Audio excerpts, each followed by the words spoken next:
Satomu Yamaguchi, o homem que sobreviveu a 2 bombas atômicas. Ninguém encapsula a ideia de estar no lugar errado na hora errada mais do que o engenheiro japonês Satomu Yamaguchi, o primeiro sobrevivente oficialmente reconhecido de 2 bombas atômicas. Era manhã de 6 de agosto de 1945, apenas um mês antes do fim da Segunda Guerra Mundial. Ele concluiu recentemente uma missão de 3 meses em Hiroshima, projetando petroleiros para a Mitsubishi Heavy Industries. Ele estava prestes a pegar o trem para Nagasaki, onde veria sua esposa e filho recém-nascido, quando o jovem de 29 anos percebeu que havia esquecido seu ranko, um carimbo de identificação comum no Japão naquela época. Uma vez recebido e a caminho de casa, ele ouviu um estrondo no ar.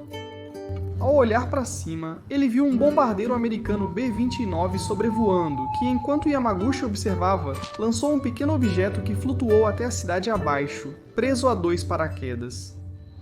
A próxima coisa que ele soube, o mundo explodiu ao seu redor em uma luz branca cegante semelhante ao magnésio, e ele teve tempo suficiente para mergulhar em uma vala próxima antes que um estrondo sônico preenchesse a atmosfera e tudo ficasse preto. Quando Yamaguchi acordou, a manhã ainda estava coberta de escuridão. Fuligem e destroços da explosão quase eclipsaram o sol da manhã. Seus tímpanos estouraram e seu rosto e braços queimavam. Ele estava a pouco mais de 3 quilômetros do Marco Zero e milagrosamente ainda vivo.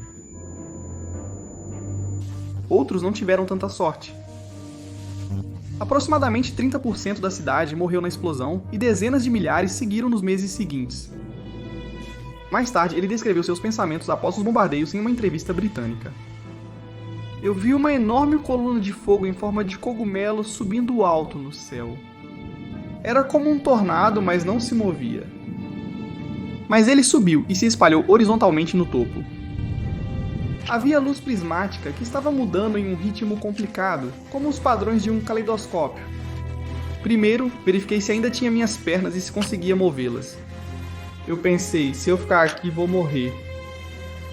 E então, 2 horas depois, um Yamaguchi atordoado retomou sua jornada para o que restava do estaleiro onde trabalhava. Lá ele descobriu que 2 de seus colegas, Akira Iwanaga e Kuniyoshi Sato, haviam sobrevivido. Sem muitas opções, os 3 passaram o resto do dia e a noite em um abrigo antiaéreo, antes de ir para uma estação de trem próxima ainda em funcionamento. O que eles viram no caminho foi nada menos que um pesadelo. Corpos espalhados pelas ruas, e em um momento, os 3 homens foram forçados a atravessar um rio de cadáveres onde uma ponte havia desabado. Por fim, chegaram a um trem lotado de pessoas também queimadas e abaladas, retornando para casa ou procurando abrigo em Nagasaki. Enquanto isso, nos Estados Unidos, o presidente Truman declarou ter criado a bomba atômica e alertou os japoneses sobre os planos americanos caso não se rendessem. Se eles não aceitarem nossos termos, podem esperar uma chuva de ruína do ar, como nunca foi vista nesta terra. Atrás deste ataque aéreo seguirão forças marítimas e terrestres em números e poder como eles ainda não viram, e com a habilidade de combate da qual eles já estão bem cientes. Com essas palavras perturbadoras ecoando em seus ouvidos, Yamaguchi pensou que Nagasaki tinha grandes chances de ser bombardeada.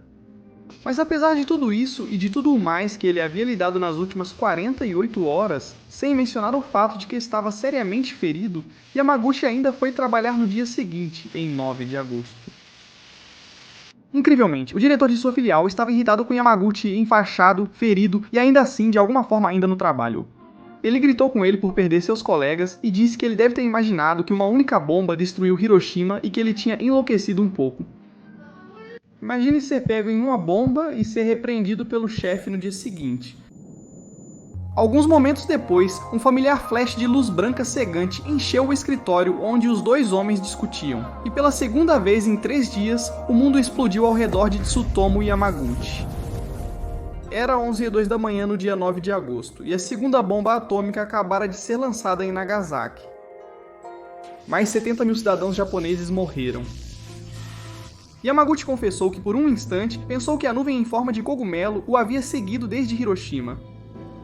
Ainda gravemente ferido e irritado com o diretor, ele ignorou seus pedidos de ajuda e correu para casa, onde encontrou sua esposa e bebê ilesos, exceto por alguns cortes e contusões.